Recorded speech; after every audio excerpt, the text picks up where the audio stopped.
ఈ ఆకుకూరను చూసి చాలామంది పిచ్చాకు తెచ్చుకున్నామేంది, పిచ్చాకు తెచ్చుకుంటున్నా. కాదండి ఇది, కాకపోతే పొన్నగంట ఆకు. దీనివల్ల ఎంత బెనిఫిట్స్ ఉన్నాయంటే కళ్ళకి చాలా మంచిది. ఎప్పుడు చేసుకునే కర్రీస్ లాగా కాకుండా ఇలా కొత్తగా చేసుకుందాం మనం ఇవాళ. ఏం లేదా, ఆకుని ఇలా తీసుకొని శుభ్రంగా కడుక్కోండి. కడుక్కొని ఇలా మనం మిక్సీ పట్టుకొని ఒక పేస్ట్ లాగా చేసుకొని చూపిస్తా చూడండి ఎలా చేస్తానో నేను. ఇలా మిక్సీ పట్టేసుకోండి శుభ్రంగా. ఇలా ఆకు మొత్తాన్ని తీసేసుకొని మిక్సీ పట్టుకోవడమే.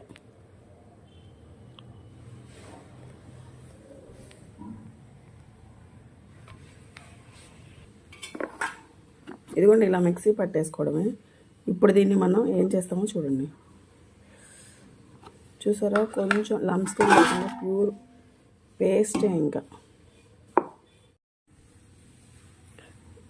ఇదిగోండి ఇలా మన గోధుమ పిండి, కొంచెం రాగి పిండి, కొంచెం సాల్ట్ అండ్ పొన్నగంటి పేస్ట్.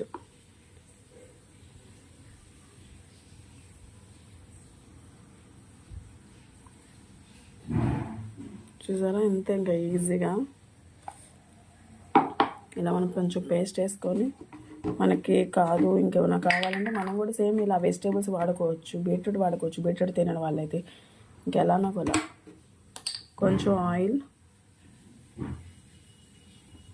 ఇంకంతే. చక్క మనం బాగా సరిపడేట్టుగా కలుపుకోవడం ఈ పిండిని.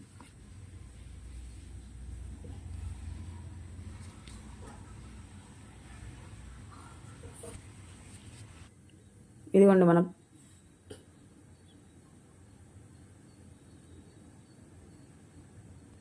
నీట్గా రెడీ అయిపోయిందో. ఇప్పుడు మనం దీంతో చక్క మనకి చపాతీలు చేసుకోవడమే. చపాతీలు చేసుకొని తినేద్దాం. చూద్దాం ఎలా ఉంటాయి చపాతీలు కూడా. ఇదిగోండి మనం చేసుకున్న పొన్నగంట ఆకుకూర చపాతీ అండ్ పొన్నగంట ఆకుకూర పప్పు, ఈ రెండు కలిపి ఇందులో కూడా ఆయిల్ లెస్ వేసుకోండి, ఎక్కువ వేసుకోకుండా. చూసారా, వేడిగా పొగలు కక్కుతుంది. కాకపోతే టేస్ట్ మాత్రం సూపర్గా ఉంది.